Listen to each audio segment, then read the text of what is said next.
Morning, guys. Hope you're well. We're going to have a quick look at the news today, see what the strengths are, etc., etc. It is Friday, and I'm glad of it because I really need the break. I'm supposed to be off for quite a while, but I've still got to look after you. So, let's have a little look at this, shall we?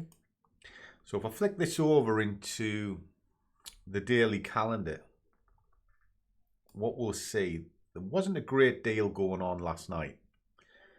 And as we're coming into this morning, there's nothing really to worry about. But as I said, today is Friday. Friday is a horrible day to trade. And certainly today. And you're going to see why. Because as we come into 1:30, we've got Canadian news, which is high impact. But what we do have is a later than usual non-farm payroll. Now, couple that with the UK budget this week. Today is going to be quite volatile, or at least it can be. But what that means is, if you get trapped in a trade this afternoon, we don't know what's going to happen on Monday. So my advice is literally do what you're doing this morning while it's quiet and technical. But by the time it comes to lunchtime, just be gone and enjoy the weekend and then reset for Monday. A very, very simple way of doing things.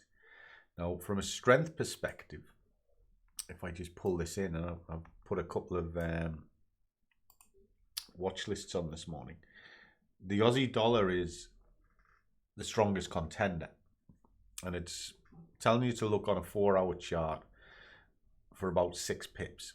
Okay, it's not out of realms of possibility. It has been buying up, but it's telling you to wait. Now, the reason why it's waiting is because it's up on the extreme. So you want some form of a pullback. And I was looking at the FTSE, it's telling you to buy, but again, it's ready to pull back on itself. But let's pull up a quick chart just to kind of illustrate what it is that I'm looking at. So if I was to buy this, why would I buy it? Well, if I come out to the daily, you'll kind of see it's had a merry run here. It's chopped a little bit, but that's just gone up in a straight line. That doesn't happen that often. You know, when it does bump and then it has some form of retracement before it carries on the next move. These aren't difficult to work out, guys. So you can see a top there, you can see a bottom here. It came through the danger zone, which is here. So you can use all of that zone to trade, to get into your trade and find your testing points, etc. So that gets you in. Then if you look at the top end of the scale, this is where it's going to slow down. But it's got daily chart. It's going to take a long time to get there. But the area that of interest of looking at is here. Just there. It's got through the 38, which is there.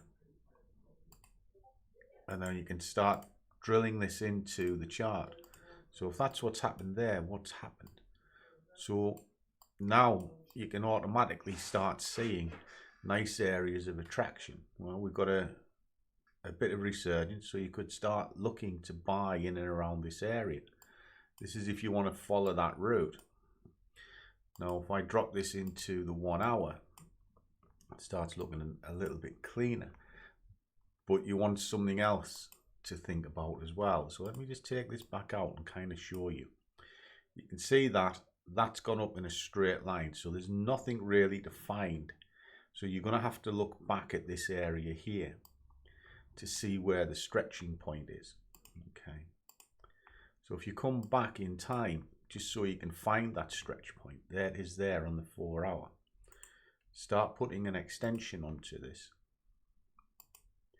From here to the top of there, and then come back. What this will show is where it's trying to work things out, and then what it's potentially going to push to. Well, it's going to push up to here if it can. Now, if I just alter this, I'm going to change this slightly. I'm going to put a 127.6 into it. Okay, so 127.2 there. This will show a potential turning point. And I'll tell you a little bit about this account. This is a Vanguard account that I've set up this week because the guys want to see a little bit of swing trading. So what I've done is I put a bit of money into this and I'm going to trade this. So I've split that 700 quid that you saw me. I'm going to have 500 in one to day trade and 200 to swing trade. And I'll touch on that when I feel a bit better. I might have next week off. But there you go. There's that 127 extension. And it's stalled bang on it. It's stalled here as well. So that's the 38, that's the 127, and that's the upper target. So really, you want to be looking for the pullback inside of this area here. Okay.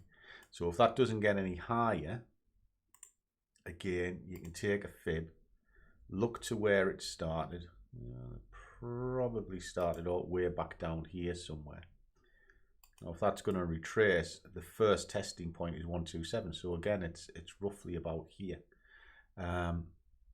So this is a nice area to start buying, and you can average all the way down. Look at that.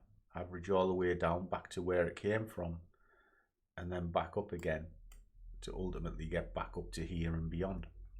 So it's quite an easy chart to start working things out, and if you take it down into 15 minutes and you've got it all lined up, there you go. Nice and simple. You've got your zones and you've got stall points. Simple stuff, guys, simple stuff. Anyway, I'll catch you in the Zoom update in half an hour or so, and we'll carry on. Catch you in a bit.